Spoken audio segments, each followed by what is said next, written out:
Morning, sir. Good morning बेटा। चल, the rate of flow of heat is first dq by dt is directly proportional to temperature difference T1 minus T2. Second, dq by dt is directly proportional to cross section area A. And third, dq by dt is inversely proportional to L. ये अपन कह रहे कि third है। From equation 1 to third, from equation first to third, तीनों को अगर मैं कंबाइंडली लिखता हूँ तो dq by dt is proportional to A T1 minus T2 upon L के इक्वल होगा। इससे यहाँ पे अपन कह सकते हैं कि dq by dt proportional sign हटा के कांस्टेंट लगा के A T1 minus T2 upon L के इक्वल होगा। ये बेटा अपन करें कि conduction current dq by dt equals to K A T1 minus T2 by L होगा। जहाँ पे k जो है, k is proportional constant,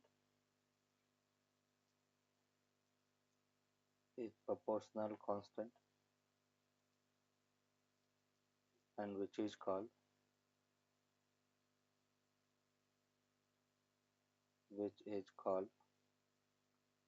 thermal conductivity।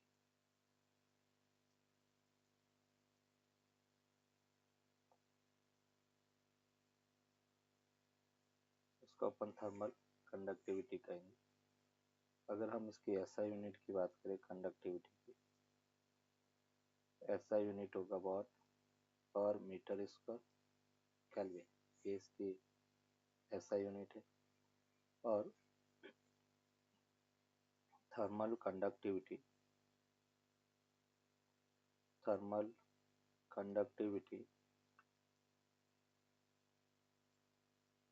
depends on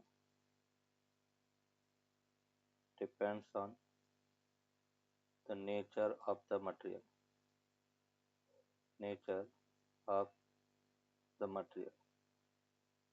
material के नेचर पर अपन कह रहे कि डिपेंड करता है कि थर्मल कंडक्टिविटी है वो नेचर ऑफ द मटेरियल पे डिपेंड करेगा।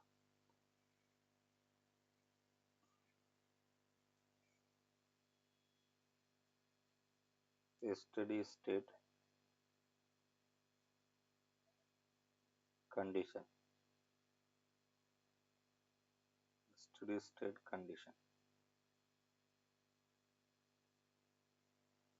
अपन कह रहे कि एक कंडक्टिंग रॉड है, ये टेम्परेचर T1 है, यहाँ का टेम्परेचर T2 है।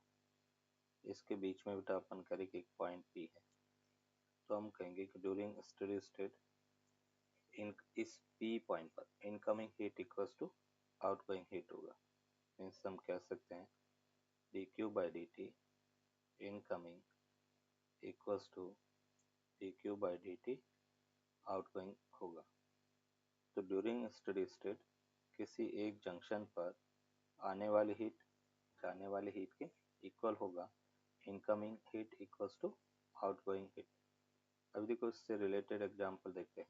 जैसे ये हम कह रहे हैं कि दो conducting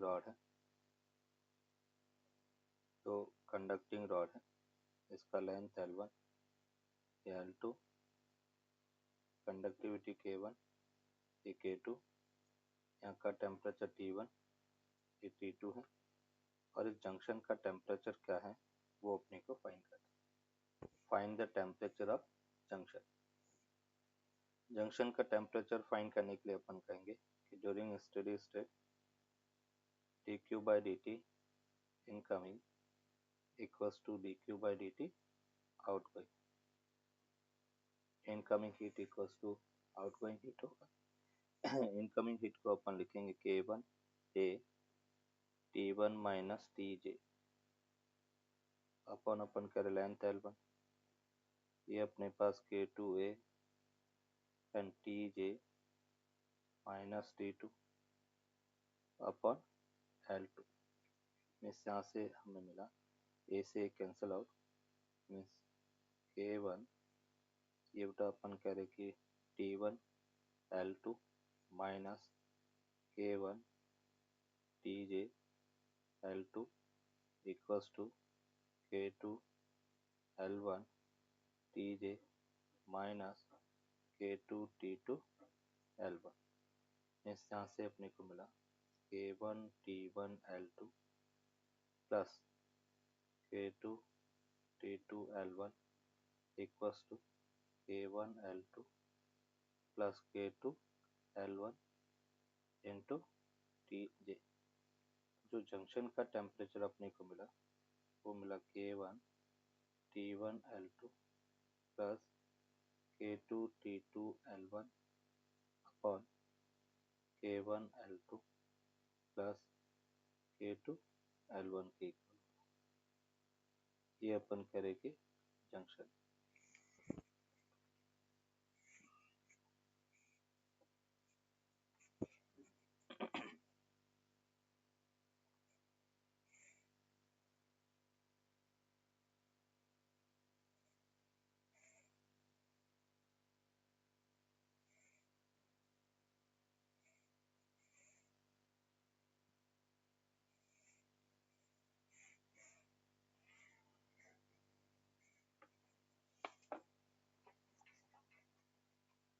That's all. Next question है,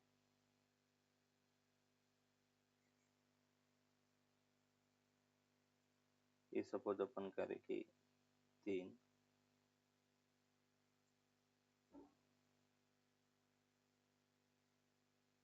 ये एक रॉड है, ये दूसरी रॉड है, ये अपन करें कि तीसरी रॉड है। यहाँ का टेम्परेचर 100 डिग्री सेल्सियस है, थर्मल कंडक्टिविटी K और लेंथ L है, 80 डिग्री सेल्सियस है, थर्मल कंडक्टिविटी 2K और लेंथ L है, इसका K और L है, और यहाँ का 50 डिग्री सेल्सियस है। हमें कहा गया है कि जंक्शन का टेम्परेचर क्या है वो अपने को फाइंड TJ बेटा। जंक्शन का टेम्परेचर क्या है वो अपने को फाइंड करना है। तो क्या करेंगे, incoming heat equals to outgoing heat. जहाँ का टेम्परेचर ज़्यादा है वहाँ से हीट लोअर टेम्परेचर की तरह फ्लो होगी। तो इनकमिंग हीट जैसे अपन करें कि यहाँ से हीट आ रही है, यहाँ से आ रही है और यहाँ से आ रही है, तो हम कह सकते हैं dq by dt incoming equals to dq by dt outgoing होगा। Incoming heat equals to outgoing heat. Incoming heat क्या है, तो हमने लिखा बेटा K A 100 माइनस TJ अपन करे कि length L plus 2K A और ये बेटा 80 माइनस TJ अपन बेटा length L equals to KA TJ minus 50 अपन लेंथ L हो गया। KA बाई L से KA by L cancel out हो गया। मीन्स यहाँ से 100 minus TJ equals to sorry plus 160 minus 2TJ equals to TJ minus 50 हो गया। इस यहाँ से 260 और 50 310 इक्वल्स टू 4TJ और जो जंक्शन का टेम्परेचर मिला 310 divide by 4 that will B 77.5 degree Celsius. ये अपन करें कि जंक्शन का टेम्परेचर होगा।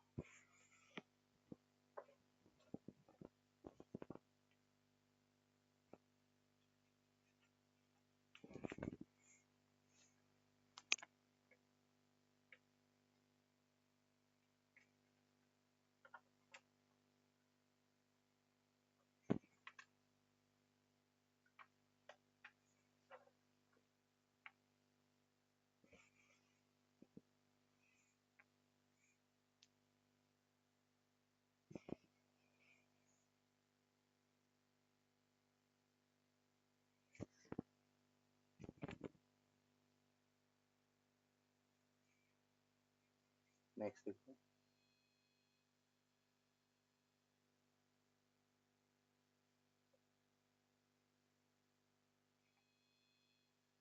तो ये अपने पास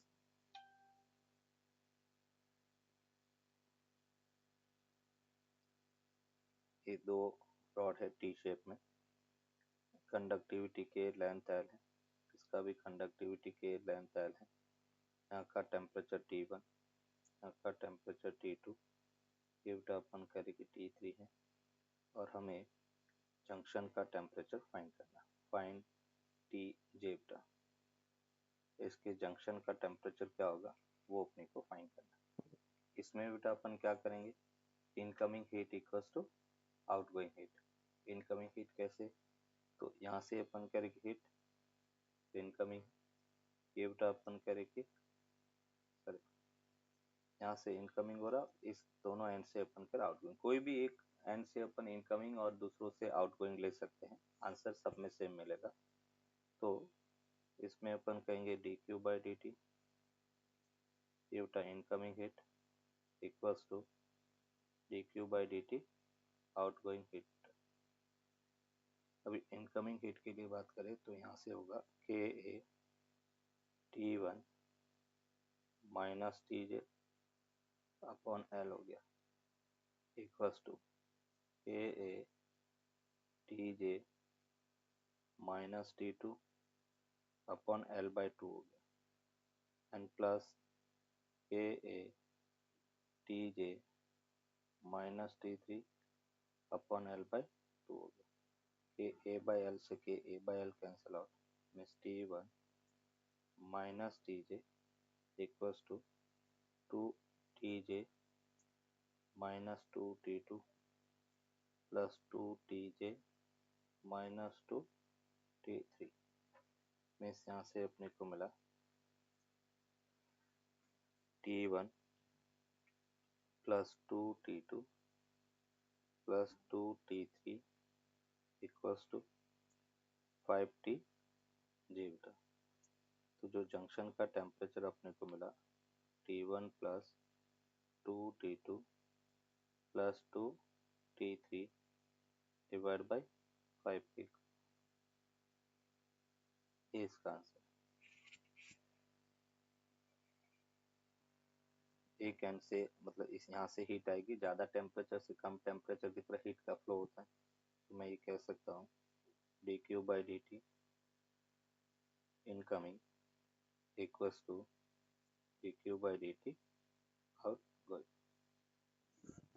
अभी अपन कह रहे इनकमिंग एंड आउट गोइंग की अगर अपन बात करें तो यहाँ से इनकमिंग हीट होगा K A root 2T0 minus T J अपन करेंगे एल, और ये अपने पास होगा K A T J minus T0 upon root 2 L, ये इसका हीट होगा, के ए बाई एल से K A by L cancel out, इससे अपने को मिला root 2T0 minus T J equals to T J minus T0 upon root 2, means यहाँ से अपने को मिला 2T0 minus root 2TJ equals to TJ minus T0, means यहाँ से बेटा अपने को मिला 3T0 equals to root 2 plus 1TJ, और TJ वो होगा 3T0 अपॉन रूट 2 प्लस 1, ये अपन करेंगे इस जंक्शन का टेम्परेचर होगा। प्रॉब्लम को सॉल्व करना अपने लिए इजी हो जाए। कैसे, जैसे अपन कह रहे हैं ओम्स लॉ करंट इलेक्ट्रिसिटी में क्या होता था, current equals to V by I, V यहाँ पे क्या था, इलेक्ट्रिक पोटेंशियल, इलेक्ट्रिक पोटेंशियल, और R बेटा क्या है, रेजिस्टेंस। अभी अपन कहेंगे कि जब हम थर्मल कंडक्शन की बात करेंगे तो कंडक्शन करंट को हम dq बाई dt लिखेंगे। Rate of flow of heat वो I का इक्विवेलेंट होगा। टेम्परेचर डिफरेंस है वो V का इक्विवेलेंट होगा T1 माइनस T2। और ये बेटा अपने का थर्मल रेजिस्टेंस। तो और उसको अपन लिख सकते हैं, अभी हमने Newton's law of cooling sorry conduction current का फॉर्मूला देखा, वो था बेटा K A up T1 minus T2 upon L. तो उसको अपन लिख सकते हैं T1 minus T2 upon L upon के ए।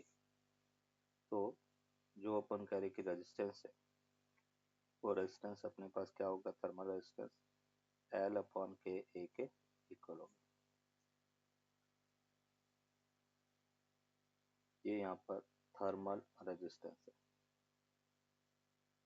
Thermal resistance. एल बेटा लेंथ है, के थर्मल कंडक्टिविटी है और ए क्रॉस सेक्शन एरिया है।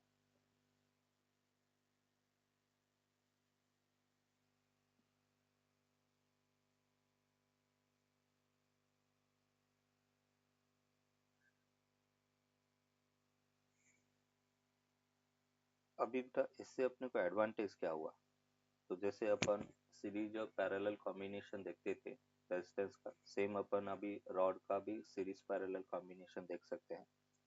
तो केस 1 अपन देखते हैं, सीरीज कॉम्बिनेशन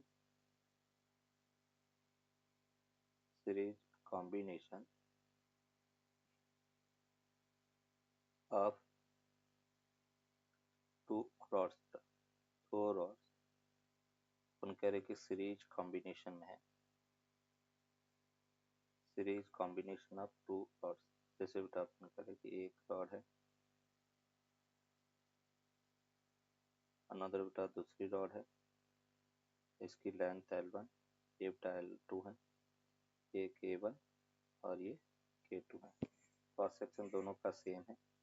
मुझे इसका इफेक्टिव थर्मल कंडक्टिविटी फाइंड करना, तो कैसे फाइंड करेंगे, मतलब हम ये कह सकते हैं कि थर्मल सीरीज के अंदर बेटा रेजिस्टेंस RT1 प्लस RT2 के इक्वल होगा, दोनों रेजिस्टेंस के सम के इक्वल होता है। तो यहाँ से अपन कह सकते हैं कि RT1 उसको बेटा आपने लिखा L1 अपॉन K1A, इसको आपने लिखा L2 अपॉन K2, ये अपन कह रहे कि RT इफेक्टिव होगा। अब इसको अपन कह रहे इसका इक्विवेलेंट देखना है, तो L1 plus L2 length same, K effective into बेटा A हो गया। इस यहाँ पे हमें मिला L1 upon K1 A plus L2 upon K2 A। A से क्या हो गया, कैंसिल आउट हो गया। मीन्स हमें मिला बेटा K इफेक्टिव। अगर फाइंड करें यहाँ से तो general formula L1 plus L2 upon K effective equals to L1 upon K1 L2 upon K2। और K इफेक्टिव बेटा अपने को फाइंड करना है, तो वो होगा L1 plus L2 upon L1 upon K1 plus L2 upon K2 के इक्वल होगा।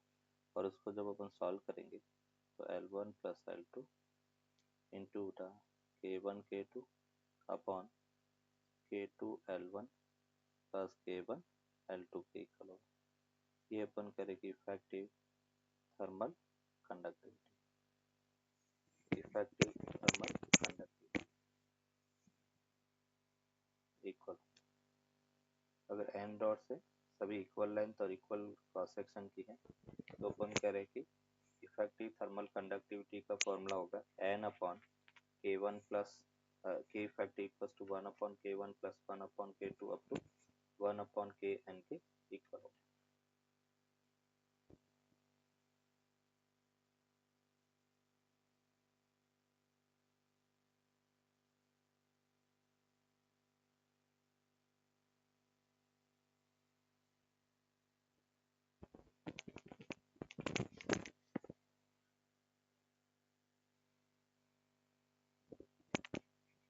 Done sir.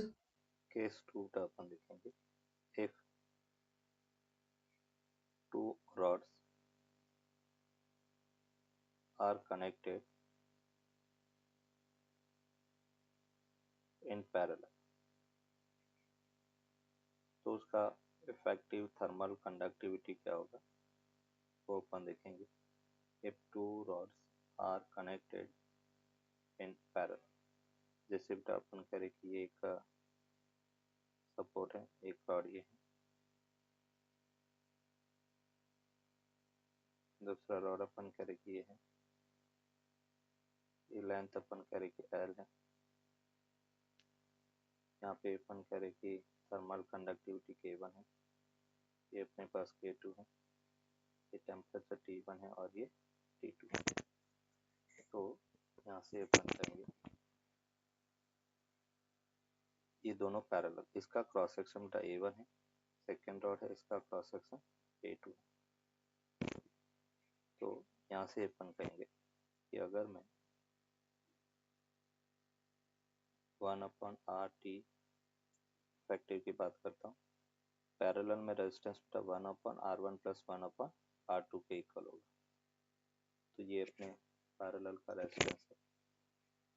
इसमें बेटा अपन लिखेंगे 1/RT1 लेंथ सेम है L1 K1 A1 होगा प्लस L/K2 A2 होगा, और ये अपने पास लेंथ L K इफेक्टिव और क्रॉस सेक्शन बेटा A1 प्लस A2। इसका इक्विवेलेंट अपने को रॉड बनाना है जिसकी थर्मल कंडक्टिविटी अपने को फाइंड करनी है। थर्मल कंडक्टिविटी देखें K effective that will be equals to parallel में बेटा K1 A1 plus K2 A2 upon बेटा A1 प्लस A2 के इक्वल होगा, A1 प्लस A2, ये दोनों का इफेक्टिव थर्मल कंडक्टिविटी होगा। अगर अपन कह रहे हैं if area of cross section का same A1 equals to A2, वो सिंपल A के इक्वल है, और जब एरिया इक्वल है तो उस केस में बेटा A इफेक्टिव अपने को मिलेगा K1 प्लस K2 अपॉन बेटा 2 के इक्वल होगा, और ये कौन सा मीन है, अरिथमेटिक मीन, अरिथमेटिक मीन। ये अपन करें कि अरिथमेटिक मीन है K1 प्लस K2 बाई 2। अगर अपन बात करें if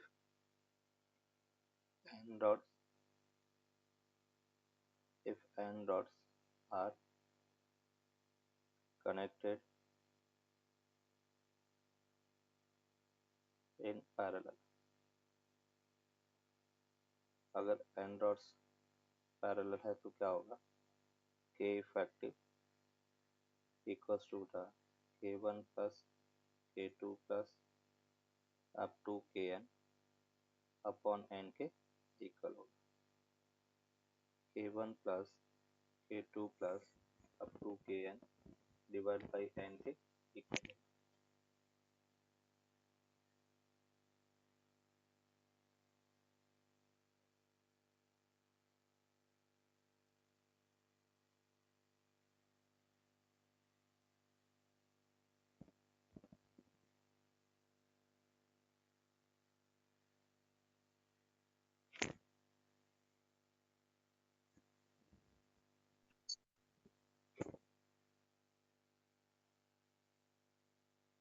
नोट कर दिया? Yes sir. अभी जैसे अपन कह रहे कि एक एग्जांपल है, ये अपने पास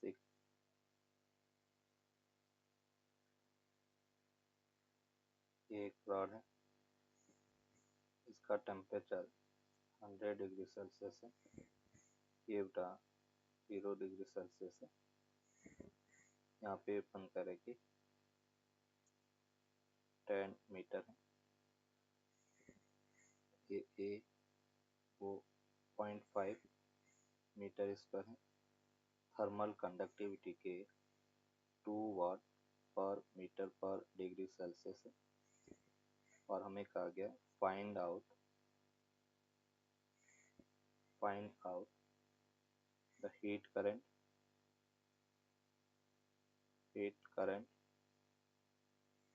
and temperature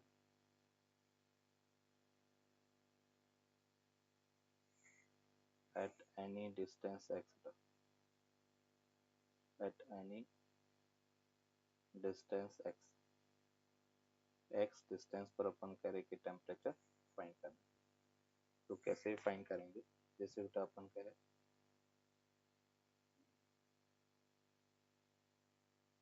सिंपल अपन कह रहे कि हीट करंट के लिए बेटा dq/dt होता है। अपने पास फॉर्मूला है KA T1 - T2 upon L हो गया। K की वैल्यू बेटा 2, A कितना है 0.5, T1 बेटा 100 माइनस 0 और लेंथ कितना है बेटा 10 मीटर। तो 0.5 इंटू 2 बेटा 1 हो गया, 100/10 कितना हो गया 10। ये बेटा अपन कह रहे कि वॉट के इक्वल होगा, ये dq/dt 10 वॉट के इक्वल। अभी अपने को पूछा गया टेम्परेचर एट एनी पॉइंट, वो कैसे फाइंड करेंगे। जैसे हम कह रहे हैं कि यहाँ से x डिस्टेंस पर बेटा टेम्परेचर अपने को फाइंड करना, ये टेम्परेचर फाइंड करना। तो हम क्या करेंगे कि incoming heat equals to outgoing heat भी कह सकते हैं, या स्टडी स्टेट में इस पॉइंट पर जो हीट है वो टोटल हीट के बराबर होगा बेटा। तो हम ये कह सकते हैं कि KA temperature at any distance x अपन देख रहे हैं, temperature at any distance x at any distance x, वो अपने पास क्या होगा KA वो अपने पास होगा 100 minus x, sorry 100 minus t upon बेटा x equals to KA 100 minus 0 upon बेटा 10 हो गया। मतलब हम क्या कह रहे हैं कि जो टोटल हीट है बेटा, जो हीट एंटर हुई वही तो यहाँ पे पहुंची।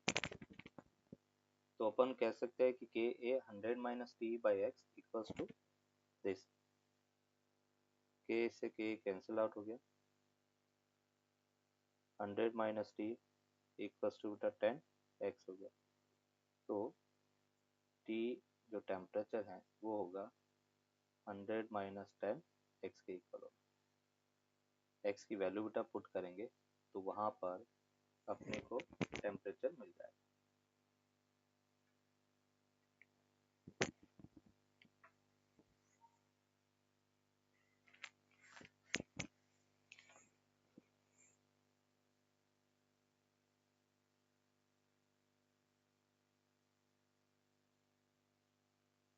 Greater than T2, T1 greater than T2 के इक्वल। और यहाँ से अपन करेंगे इसकी कंडक्टिविटी के है, और हमें पूछा गया है कि फाइंड, सॉरी फर्स्ट पहले अपन इसमें थर्मल रेजिस्टेंस फाइंड करें, थर्मल रेजिस्टेंस, क्योंकि कंडक्शन करंट फाइंड करने के लिए रेजिस्टेंस पता होना चाहिए, टेम्परेचर डिफरेंस तो पता है। तो थर्मल रेजिस्टेंस वो बेटा क्या होगा, थर्मल रेजिस्टेंस में अपन देखेंगे RT वो होता है बेटा L अपॉन KA।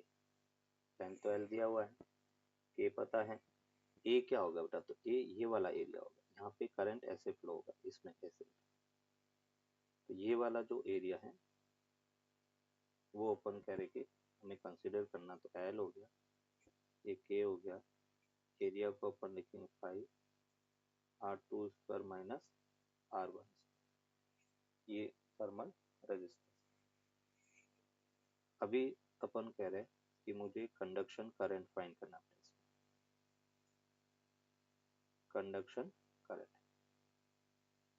बोलो बेटा कंडक्शन करंट क्या होगा, तो dq/dt, और वो करंट होता है temperature difference T1 minus T2 upon thermal resistance. Means यहाँ से अपने को मिला T1 माइनस T2 और ये बेटा K पाई R2 square minus R1 square upon length L के। ये इसका कंडक्शन करंट है, ये thermal resistance L upon K pi R2 square minus R1 square और conduction current T1 minus T2 K pi R2 square minus R1 square upon L के। Thermal resistance, two dimension conduction में thermal resistance और फिर conduction current find करेंगे। Thermal resistance के लिए अपन कैसे करेंगे, तो हम करें R डिस्टेंस पर या R radius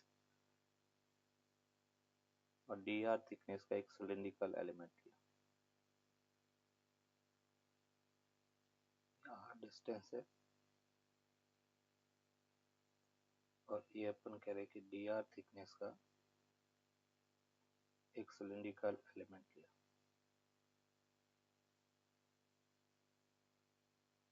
R radius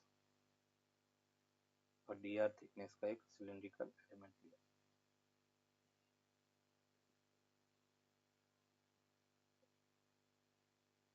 R distance और dr थिकनेस का एक सिलिंड्रिकल एलिमेंट लिया।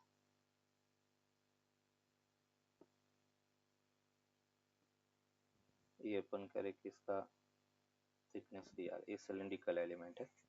अब बेटा इसका अगर रेजिस्टेंस अपन देखें तो रेजिस्टेंस क्या होगा, ERT, वो होगा बेटा इसकी लेंथ को अपन dr लेंगे और के एरिया बेटा होगा सरफेस एरिया, और सरफेस एरिया 2πRL, सिलेंडर का सरफेस एरिया 2πRL के इक्वल होगा। मतलब dr उसकी लेंथ हो गया, जिधर कंडक्शन हो रहा उस डायरेक्शन की लेंथ dr, और अपॉन के एरिया अपन करें 2πRL।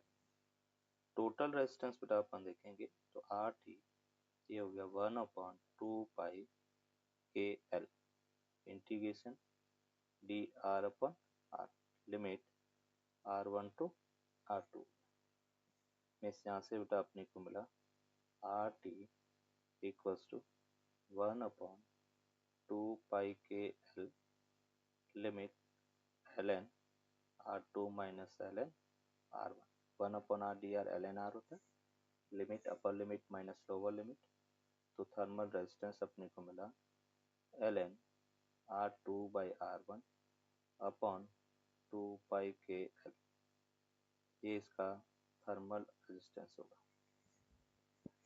और यहाँ पे अपन कह रहे अगर अपने को कंडक्शन करंट पूछा जाए, कंडक्शन करंट dq/dt, तो अभी dq/dt का हमारे पास फॉर्मूला है temperature difference T1 minus T2 upon बेटा थर्मल रेजिस्टेंस, तो ये हमें मिला T1 minus T2 into 2πKL upon ln R2/R1 के इक्वल, ये इसका थर्मल कंडक्शन करंट होगा। dq/dt T1 minus T2 upon RT, और RT को अपने लिखा ln R2/R1 2πKL, as a standard result भी बेटा इसको याद रख सकते हैं। कंडक्शन में क्या है, ये जैसे बेटा अपन करें कि एक होलो स्फीयर है,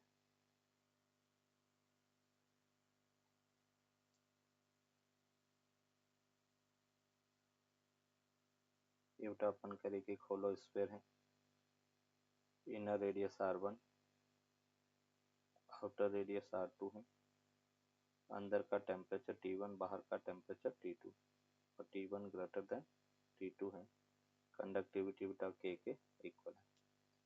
और यहाँ पे अपने को इसका थर्मल रेजिस्टेंस और कंडक्शन करंट फाइंड करना है। थर्मल रेजिस्टेंस,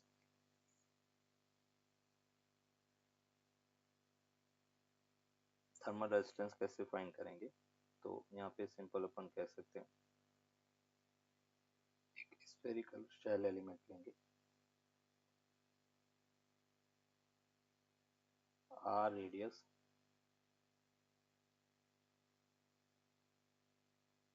dr थिकनेस का एक शेल एलिमेंट लिया, r रेडियस और dr थिकनेस का एक शेल एलिमेंट लिया, और उसको अपन क्या लिखेंगे, तो इसका रेजिस्टेंस बेटा होगा drt, that will be equals to dr upon K, area बेटा क्या होगा, surface area 4 pi R square, sphere का surface area 4 pi R square. और अगर मुझे इसका बेटा रेजिस्टेंस चाहिए तो हम लिख सकते हैं इंटीग्रेशन 1 अपॉन 4 पाई के बेटा constant area D R upon अपन करेंगे आर स्क्वायर, इसका रेजिस्टेंस। और इसको लिमिट बेटा R1 to R2 D R, तो यहाँ से अपने को मिला 1 अपॉन 4 पाई के 1 अपॉन आर स्क्वायर का minus 1 upon R, limit R1 to R2। इस यहाँ से अपने को मिला 1 अपॉन 4 पाई के और अपर लिमिट बेटा R2 minus 1 upon R2 minus of minus 1 upon R, और इसको जब अपन सॉल्व करेंगे तो ये मिला R2 minus R1 upon 4 pi के R1 R2, ये बेटा इसका थर्मल रेजिस्टेंस होगा। अगर अपने को कंडक्शन करंट चाहिए तो dq by dt conduction current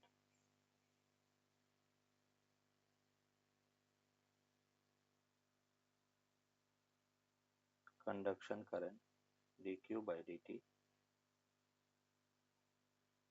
temperature difference T1 minus T2 upon RT, ये अपने को मिलेगा T1 माइनस T2 और हमने लिखा 4 पाई के R1 R2 upon R2 minus R1 होगा।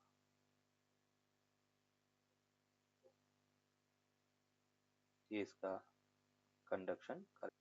हमें बेटा थर्मल रेजिस्टेंस इसका फाइंड करना है, थर्मल रेजिस्टेंस। तो इसका डेरिवेशन थोड़ा लेंदी होता है, इसलिए अपन इसको डायरेक्टली रिजल्ट याद रखेंगे। थर्मल रेजिस्टेंस होगा बेटा L अपॉन के पाई R1 R2, ये इसका थर्मल रेजिस्टेंस है। अगर हमें कंडक्शन करंट इसमें पूछा जाए, कंडक्शन करंट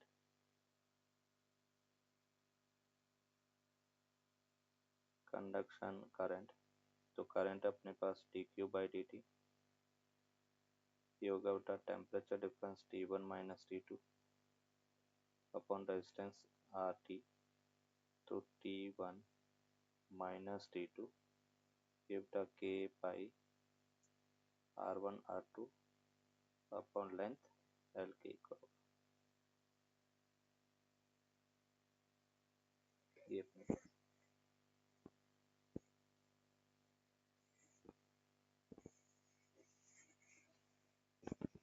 टाइप से फ्रीज होगा, वो अपन देखते हैं। सपोज बेटा अपन कह रहे कि ये एक क्लैक है,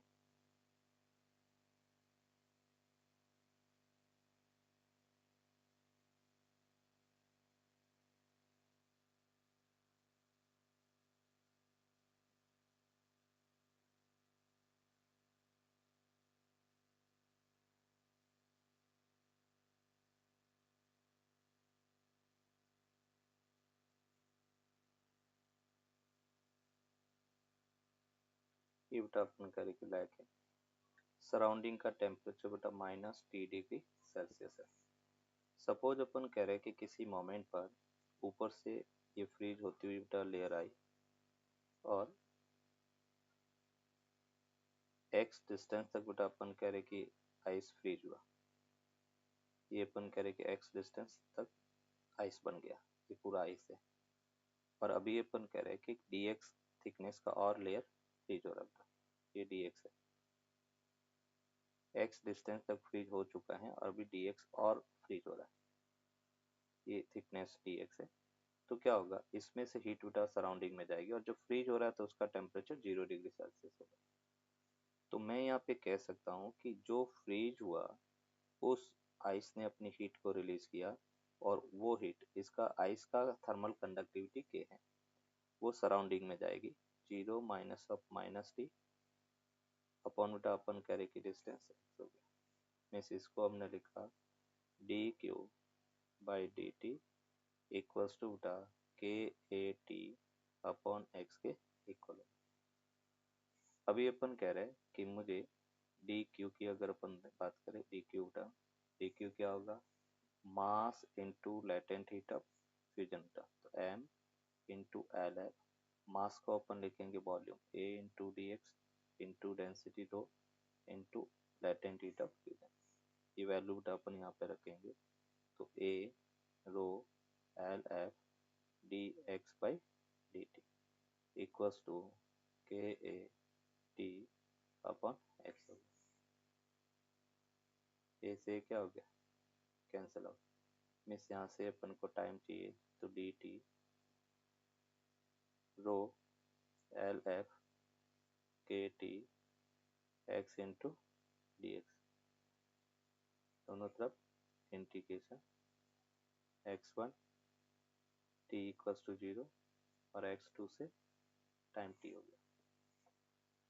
dt का इंटीग्रेशन बेटा t है, limit 0 to t rho L F K T X square by 2 limit x1 to x2। Means यहाँ से अपने को t रो एल एफ 2 के टी x2 का स्क्वायर माइनस x1 स्क्वायर के इक्वल होगा।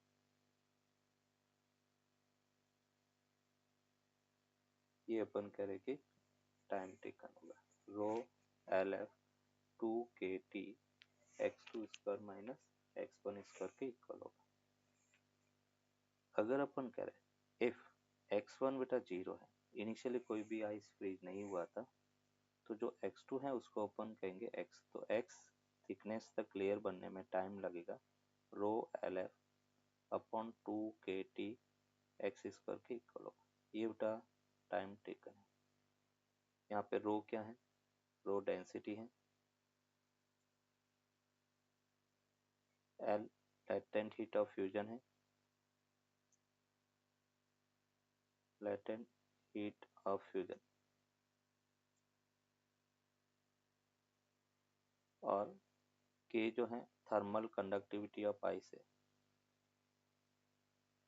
थर्मल कंडक्टिविटी ऑफ आइस है, और टी जो है वो सराउंडिंग टेम्परेचर है।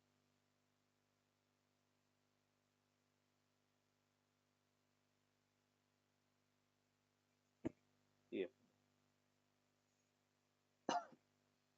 Heat transfer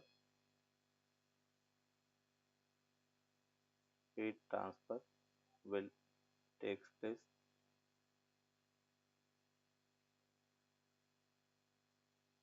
by convection, convection के अंदर जो मीडियम पार्टिकल है वो अपन कह रहे कि एक्चुअल मूवमेंट के थ्रू हीट का ट्रांसफर करते हैं, तो इसमें अपन कहेंगे in convection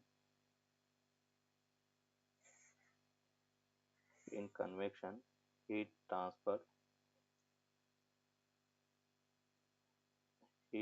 transfer takes place from one point to another point,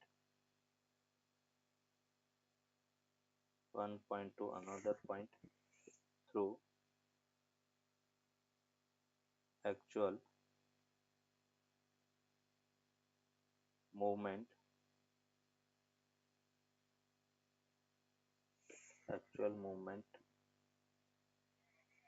of heated particles.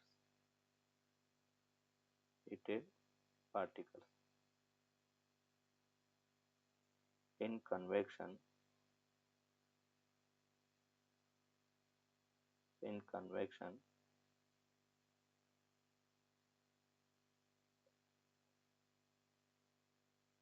movement in convection, movement of heated particles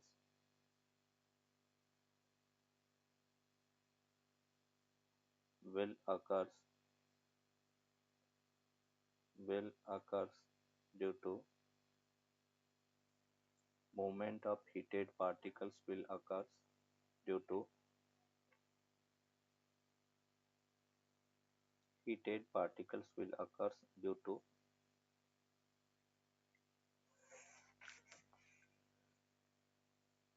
density difference बेटा, due to density difference.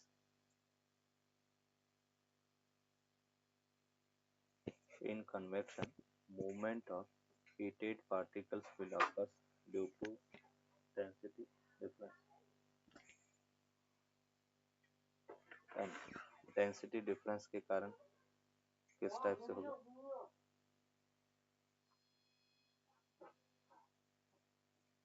In convection, movement of heated particles will occur due to density difference. अगर हम बात करें convection in convection,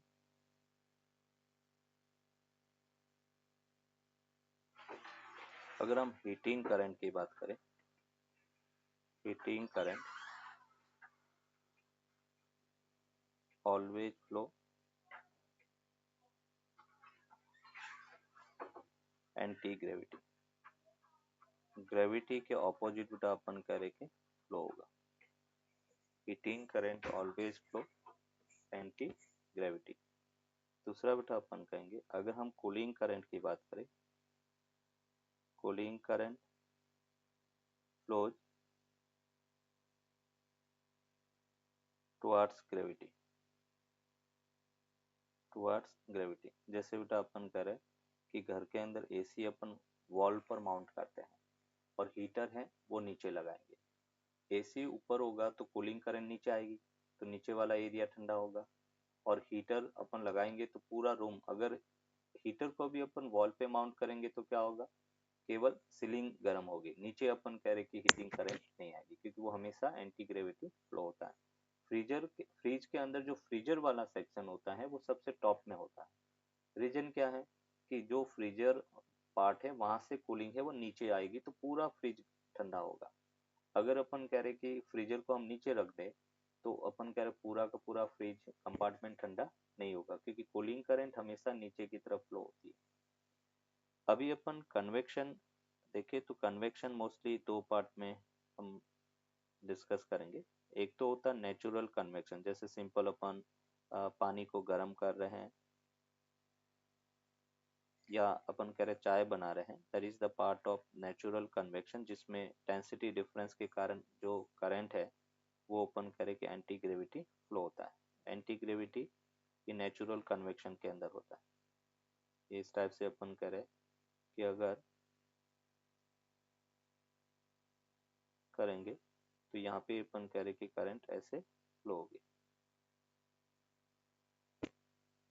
ये natural convection है. दूसरा अपन कहेंगे forced convection, forced convection.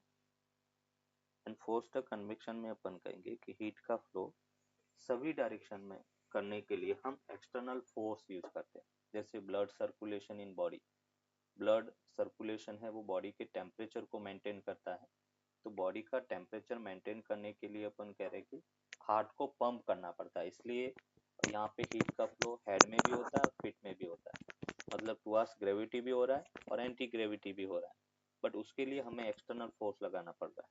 तो यहाँ पे अपन कह रहे in forced convection, forced convection heat transfer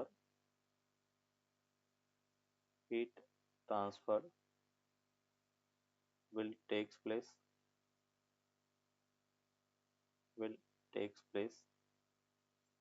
in all direction,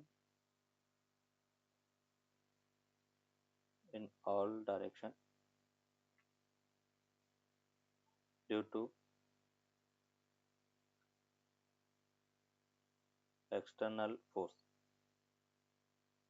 due to external force. और उसका एग्जांपल अपन कह सकते हैं ब्लड सर्कुलेशन इन बॉडी,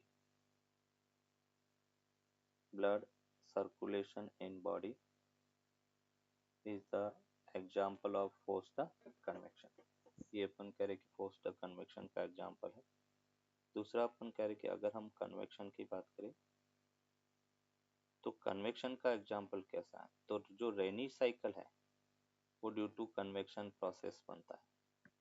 जैसे सी ब्रिज और लैंड ब्रिज, सी से जो ब्रिजेस है वो लैंड की तरफ चलेगी और लैंड से ब्रिजेस सी की तरफ चलेगी, तो ये पूरा रेनी साइकिल जो बनता है ब्रिजेस के कारण वो कन्वेक्शन प्रोसेस के कारण।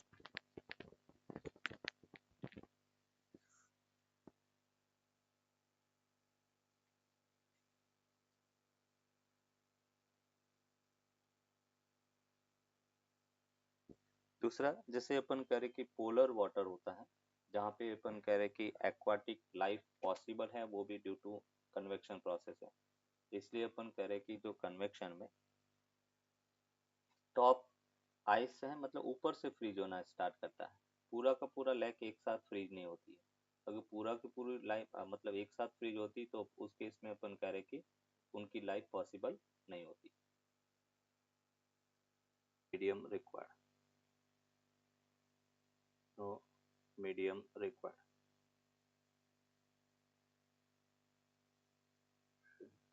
इसमें अपन कह रहे कि किसी मीडियम की रिक्वायरमेंट नहीं होती है।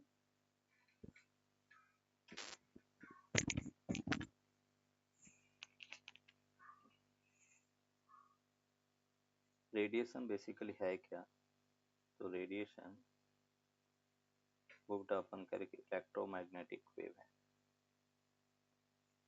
Electromagnetic wave.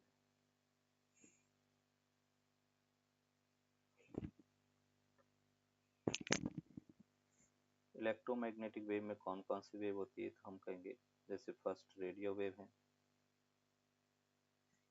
सेकेंड अपन कह रहे कि माइक्रोवेव है,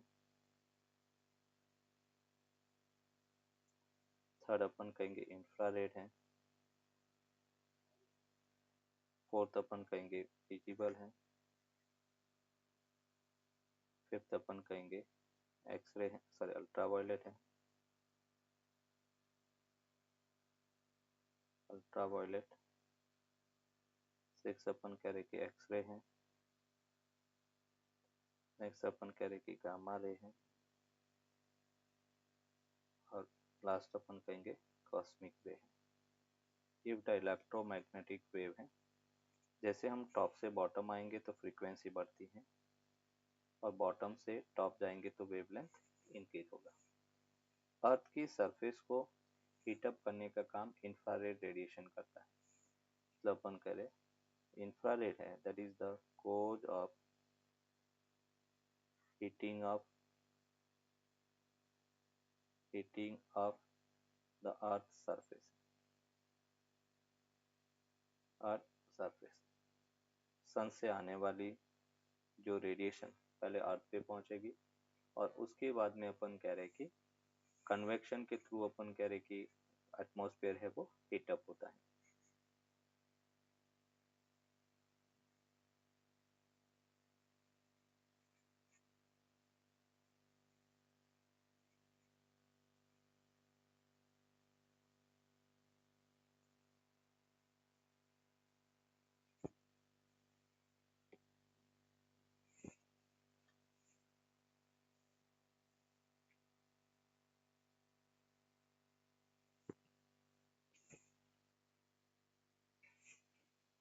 all objects all objects emits and absorbs the radiation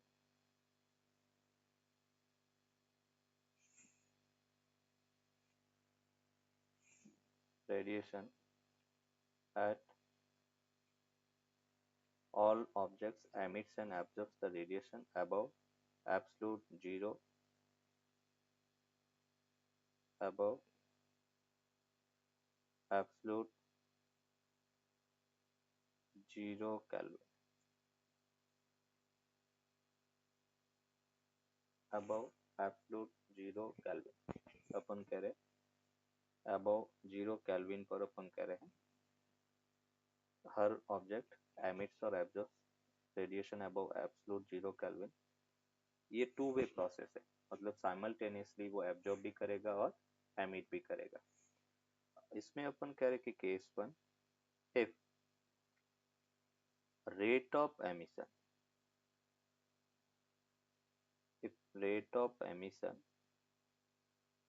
is greater than rate of absorption, rate of emission is greater than rate of absorption, तो उस केस में अपन कहेंगे कि बॉडी का टेम्परेचर ग्रेटर देन सराउंडिंग होगा, T greater than Ts है, और हम कहेंगे टेम्परेचर विल डिक्रीज, उस ऑब्जेक्ट का टेम्परेचर डिक्रीज होगा। Case 2, if rate of emission equal to rate of absorption, rate of absorption मतलब अपन कहेंगे कि ऑब्जेक्ट का टेम्परेचर सराउंडिंग के इक्वल है, मतलब T कांस्टेंट बना रहेगा। And case 3, if rate of emission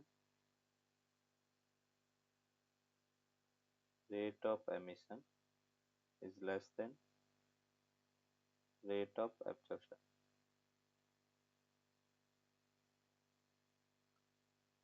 उस केस में बेटा अपन कहेंगे T लेस देन Ts होगा, मतलब टेम्परेचर विल इंक्रीज। तो अपने माइंड में मोस्टली यही रहता है कि जिसका टेम्परेचर ज़्यादा है वो एमिट करेगा, जिसका कम है वो एब्जॉर्ब करेगा, बट ऐसा नहीं है, ये दोनों साइमल्टेनियसली प्रोसेस होगी। कोई भी body at A time emit और एब्जॉर्प्शन दोनों करता है अगर उसका टेम्परेचर अबव 0 डिग्री सेल्सियस है।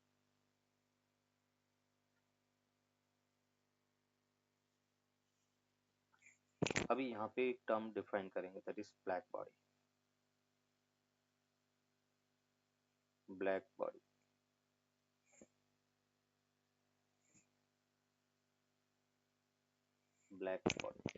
और अपन कह रहे कि जब ब्लैक बॉडी की बात करें तो हम कहेंगे the body which absorbs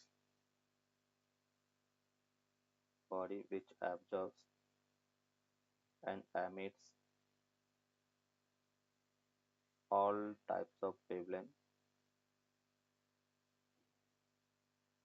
types of wavelength incident on it is called black body.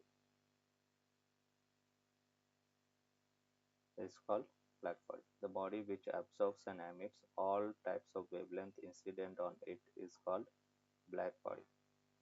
दूसरा अपन कह सकते हैं the black body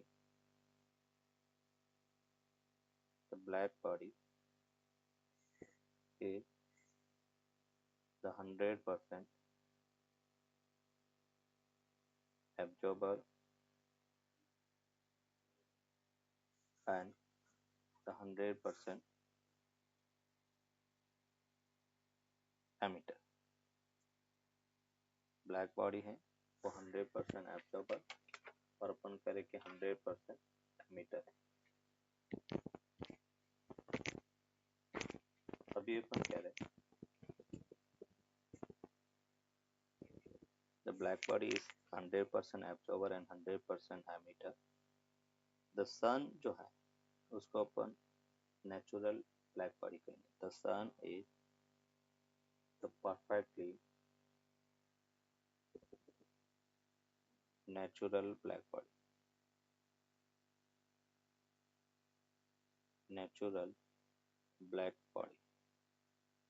सन अपन कह रहे कि परफेक्टली नेचुरल ब्लैक बॉडी है।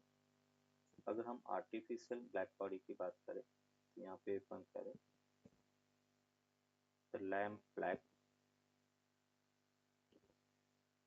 the lamp black is the artificial the lamp black is the artificial black body। वो भी 100% नहीं है, कितना परसेंट है? 99%। फैन की जो लैम्प ब्लैक डिजाइन किया जाता है, silver is the list black body, जिसका अपन कह रहे कि एब्जॉर्प्शन केवल 2% रहता है।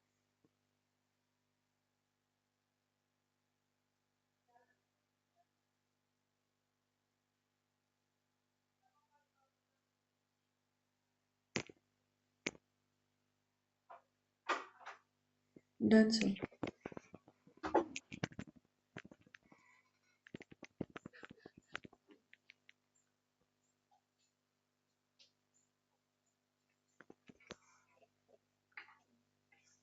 हम ब्लैक बॉडी की बात करें,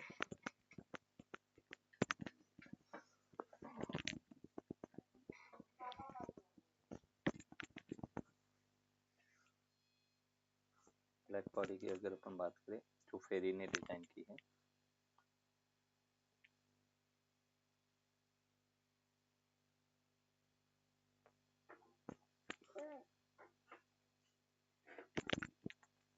इस टाइप से बेटा अपन कह रहे कि एक स्मॉल होल इसमें रहेगा, एक ब्लैक कलर की पेंटेंट ऑब्जेक्ट होता है।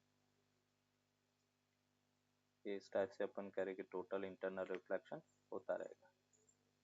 तो ये एनर्जी को पहले एब्जॉर्ब करेगा, जैसे अपन कह रहे कि एनर्जी इंसिडेंट बंद हो गया, अपन कह रहे कि वो जितना उसने एब्जॉर्प्शन किया था पूरा का पूरा वो एमिट करेगा।